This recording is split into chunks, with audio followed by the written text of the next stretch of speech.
All right, and we're back with character specialist MJ Lallo. Hi, MJ. Hey, So in our earlier videos, we've been talking about the importance of physicality in creating characters and in warming up characters. But one thing we can't forget is that we're in a voiceover booth and we're surrounded by expensive equipment. So as wonderful as some of these physical choices can be, you do have some limitations. So I'm curious how you can combine the physical technique with the sort of the mic technique in order to get a performance that is both amazing and usable in the booth. Right. Well, the first thing is, I mean, most mics, I mean, you should have a pretty decent mic. If you decided that what I'm going to do is going to build a studio, I'm going to sit at a desk and have a little mic that comes up to here, I would go ahead and get a mic with a long stand on it. Because everybody can stand up. I mean, I can understand if you're in an enclosure, but if you say, no, I want to just sit, that doesn't give you much energy. Sitting in general doesn't give us a lot of energy, but if you say, well, I'm just going to get a longer one, I'm going to lift it up just to start playing with the copy, right? So I use one where the character says, I wrote it myself because I wanted to teach them with this, and I go, it's a funny looking, sort of a slobbery character, and he's going, oh, where do all the butterflies go? Oh, they're beautiful, but you still want to eat them, right? So if you're kind of sitting somewhere, you might go, where do all the butterflies go? They're so beautiful. You really want to eat them. But what I say is, will you look for them? So if you add that, if you go, well, where do the butterflies go? They're so beautiful.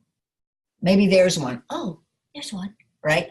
And you said, well, the writer didn't say there's one, but so what? I mean, I've got, right, nobody's going to go, okay, throw that out. She said there's one, because but the minute you do that, in other words, you go, where do all the butterflies? The animator can go, what can he do with it? But if you go, where? Oh, where? You just stretch, where do that's what the animator is going to, because you got to really, they're incredibly credible, funny people too, and creative. And then you go to the next one and you say, something like, guys, sometimes at the end we have to spit out the leaves or whatever you do, but then it's like, right? So you again get this sort of sense in yourself that you're, instead of they say you coughed about something, there's a thing about you coughed or something happened, instead of going, well, it could be kind of funny, right? But if you go,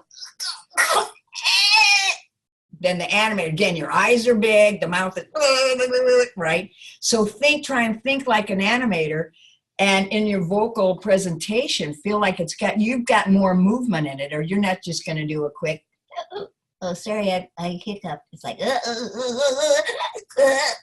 right? Then he gets to do all that jittery stuff with it. So those are some things that you should add to a performance. And then again, if you're upset about something, instead of, well, I didn't get to eat a butterfly today, right? But if you go, well, I didn't get to eat a butterfly today. Well, then again, he gets to do more with that than just, I didn't get to eat a butterfly. You decide I didn't get to eat a butterfly today. Well, maybe that's funny. It depends on the whole script. But for the most part, really being upset about it. And maybe the writer didn't say cry or something, but I didn't get to eat a butterfly today. Well, now you got something else going for an animator. So you can see just by, now if I just tie my hands behind my back and read it and say, don't do any motion, it's harder for me to act. So, again, don't feel like, but I'm not an on-camera person. But I would try that first, and then you can go back and sit in your chair and take your mic down, but you're putting some of that into it. If you don't feel comfortable with, the stand up and, moving around a lot. So feel like, or somebody's running down the street and you go, oh, there he goes. Okay, but if you go, oh, there he goes.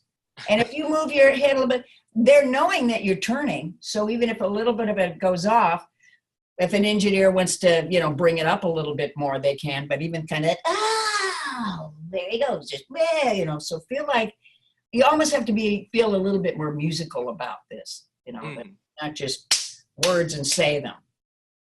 No, And that's what, like, that's so many great techniques. I mean, just like having, I mean, obviously you're very confident in your talent as a voice actress, and just having that confidence to make those big dynamic choices, you're only giving the animators more to work with. Like, and like, I mean, unless you're doing like ADR or dubbing work, the voice recording happens before the animation. right. So your choices can inform theirs. Uh-huh. So like, definitely like, don't belittle your own collaboration in this. So, Right. I mean, that's great. So thinking about different steps of the creative process, being collaborative, giving them more to work with, Mhm. and they're going to like you and they're going to want to hire you back. Right. Right. And the only thing I'd add to that is if in doing something, you decide that even though a writer didn't write it, you might go, you might say something like, "Hey, where you guys going?" "Oh, you left me out." And the writer didn't write that, but in the scene that they left you out. I mean, who's going to say if you just went, "Oh, they left me out"? It's kind of funny now. And then again, the animator can kind of, "Oh, they left me out," right? So I think I booked more things from ad-libbing than anything else because, and as a director, I don't know if I have time to show you. I don't, but if I showed you what a director's book looked like, it's amazing because you see every picture and you have to know everything that's going on. So I'll say, okay, that's great, but it actually shows in here that you're tripping. Oh, so give me some trip. Well, I mean, go ahead and really be worried that you're going to fall.